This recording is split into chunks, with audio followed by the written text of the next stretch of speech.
Rian Johnson, réalisateur de Brick et Looper, s'était probablement dit qu'écrire le scénario et réaliser l'épisode 8 de la saga Skywalker de l'univers Star Wars serait le gros coup financier de sa carrière, lui permettant de vivre tranquille.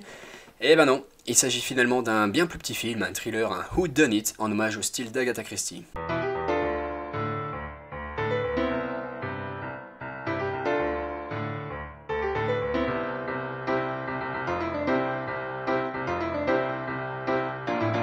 Alors, recontextualisons un peu l'affaire. Après avoir réalisé Les Derniers Jedi, épisode 8 de la saga Star Wars, Rian Johnson a écrit le script d'un film à suspense, une enquête de meurtre avec un personnage principal à la Hercule Poirot, intitulé Knives Out, ou À couteau tiré en français. Petit projet à l'origine pour le changer de la grosse production que fut Star Wars, le film regroupa finalement un gros casting, avec Daniel Craig dans le rôle principal, aux côtés d'Anna de Armas, Chris Evans, Jamie Lee Curtis, Christopher Plummer, Toni Collette et Michael Shannon, entre autres. Bref, comme je l'ai dit, gros casting.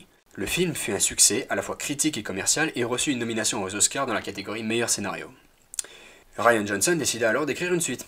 Bah ouais, logique, vous faites un gros projet, vous faites en sorte de plaire aux fans en reprenant certains thèmes et personnages habituels de l'univers Star Wars, et de faire dans le même temps un bon film, un film qui soit innovant et qui nous surprenne, nous fans de cet univers.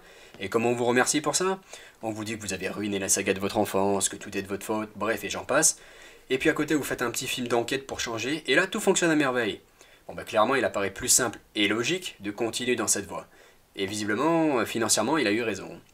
Et oui, parce que pour revenir sur le cœur du sujet, il faut bien un moment quand même, on a appris donc cette semaine que Netflix avait acheté les droits de la franchise Knives Out pour plus de 450 millions de dollars. Plus de 450 millions de dollars donc pour Knives Out 2 et 3. Et pour être encore plus précis, Netflix a sorti 469 millions de dollars de sa poche pour acquérir les droits de cette nouvelle saga, ou devrais-je dire future saga, puisque oui, on est quand même sur l'achat de droits d'une saga qui n'en est pas encore une. Alors pourquoi 469 millions? Déjà parce que, voilà, en ce moment c'est la guerre des plateformes de streaming et Knives Out est loin d'en être le seul exemple. Et ensuite il faut bien comprendre que ce total de 469 millions, c'est pas le budget des films. Là-dedans, il y a environ 100 millions pour Rian Johnson, le scénariste et réalisateur, son producteur Ram Bergman et la star du film Daniel Craig. 100 millions pour chacun d'entre eux pour Knives Out 2 et 3.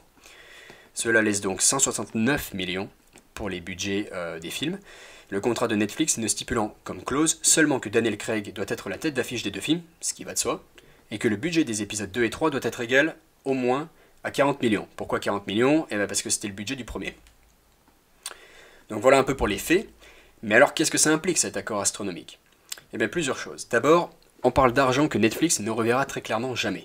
Ils investissent sur une potentielle saga qui n'est, soyons honnêtes, pas non plus tant attendu que ça, hein. C'est pas un film du MCU ou un Star Wars, mais ils investissent dans un produit de prestige, un film qui a été nommé aux Oscars.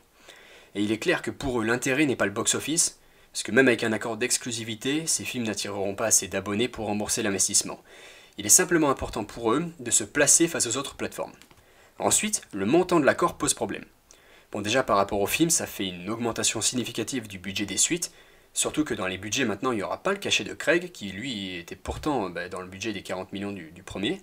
Mais le problème, il est plus dans l'accord avec Rian Johnson, son producteur, et Daniel Craig. Parce que donner 100 millions pour deux suites, surtout deux suites d'un film comme Knives Out, ça va faire incroyablement monter les attentes d'autres stars et d'autres réalisateurs qui vendent leur talent aux plateformes de streaming à l'heure actuelle. A titre d'exemple, Gal Gadot et Patty Jenkins ont récemment reçu 20 millions chacune pour Wonder Woman 1984, puisque Warner désirait mettre le film sur HBO Max. Alors, ok, la situation est légèrement différente, mais 100 millions pour Rian Johnson, qui était loin d'être le réalisateur le plus à la mode en ce moment, ça va faire monter les enchères très haut à l'avenir, et clairement beaucoup trop haut par rapport au produit final. Et il est là le second problème. Ça montre très clairement que les studios ne vendent plus un produit fini, le film, du contenu, c'est-à-dire une œuvre artistique, mais juste la star, en particulier Daniel Craig, ou même dans une moindre mesure Rian Johnson. Le produit final perd une grande place avec un accord pareil, où le film a finalement peu d'importance par rapport au prestige du réalisateur et à l'image de l'acteur. Alors oui, ok, l'image de la star a toujours eu beaucoup d'importance à Hollywood, mais à hauteur de 100 millions pour Knives Out, c'est un sacré seuil qui a été franchi cette semaine par Netflix.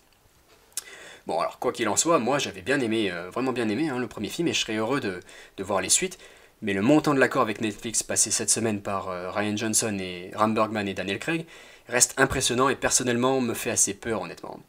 Mais bon, bravo à eux pour ces négociations, ils auront bien de quoi vivre et de faire vivre leur descendance là. En tout cas, n'hésitez pas à nous dire ce que vous en pensez, ainsi qu'à nous dire ce que vous pensez de ce format que nous testons également. Et à bientôt pour de nouveaux podcasts avec des critiques de films ou des top 10 ou encore un petit commentaire d'actualité comme aujourd'hui.